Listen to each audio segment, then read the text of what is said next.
Okay, let's talk kit. So you want to keep it light, you want to keep it stuff that's going to be quick drying, that's not going to hold on to the water. So hopefully you've put in your requests for a t-shirt from Terry. It's going to look very similar to this. There's going to be a lot of pink and a lot of green going on, I think, for this one as well though. But this is sports fabric, sports t-shirt, so it's light, it's quick drying. You do not want to be wearing kind of cotton fruit of the loom type t-shirts to be running in. They're going to hold on to the water. If it's cold, you know, you're going to have that cold water in the t-shirt and you're going to get real cold real quick. So sports types tops. If it is a little bit chilly, you may need a base layer. So again, where am I? Here we are. So again, the right kind of stuff. So this is kind of the lycra, sort of skins, Under Armour kind of thing. So it's tight fitting underneath. So this is a long sleeve one. Think about whether you're going to need long sleeve, short sleeve. Provided it's not red hot out, I tend to like to go with a long sleeve base layer. Protects the elbows. Sometimes you've got to scramble along the floor underneath things. Protects the elbows from the stones. Okay. So there's your base layer, t-shirt goes on over the top, both quick drying, so they're not going to hold on to the water. Likewise with your bottoms. So again, quick drying shorts. Boys, think about swimwear, but be very, very careful. Feedback that I get from men is that running in swim shorts can be a little bit chafing. So be careful about that. You can always cut the lining out of an old pair, but again, so it's nice and quick drying. Ladies, you may want to be wearing leggings, things like that. Again, my preference, unless it's red hot out, is going to be for long, so you're protecting the knees. These are actually a base layer as well, but they can be worn on their own. But make sure they're robust, okay?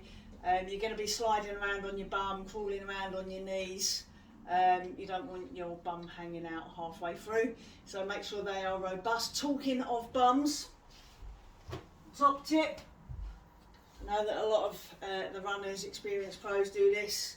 Cycle shorts. So these are ladies' cycling knickers, so they actually go under your normal wear. Padded bottom. So when you're sliding down, you are going to be sliding on your bum occasionally on the mud to slide down into little ditches and things like that, or sliding down off of apparatus.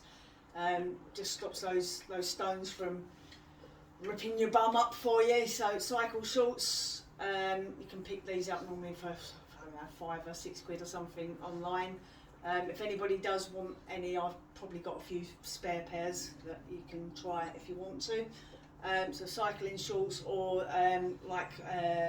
triathlon all-in-one things are quite good as well. So I know a lot of the men, my other half, he wears a tri-suit underneath his kit.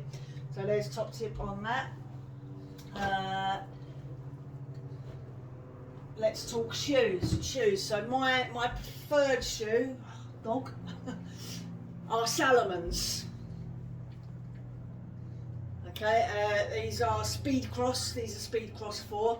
So the Speed Cross have amazing grip on the bottom. You're going to need that when it's muddy. So they will help you to climb up out of those ditches and really kind of get some purchase into the mud. The mud is like clay in places. It's very, very slippery. These will help. I would strongly advise against kind of normal running trainers, and I would definitely advise against kind of Converse and those sort of things. Salomon are designed to be worn in the wet, so again, they don't hold a lot of water. They've got brilliant, really tight locking laces, so you're not going to lose your shoes in the mud. So that's why I like the Salomons. They are around £100 though, so if you don't want that kind of outlay, more miles are a good option.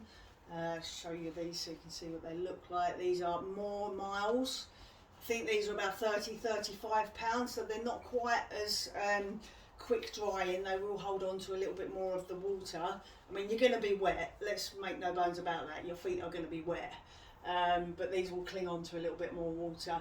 The grip on these is actually better than the Salomons. Phenomenal tread on these. They're almost like football boots. So they are going to give you amazing grip. They're about £30–35, I think, the more miles.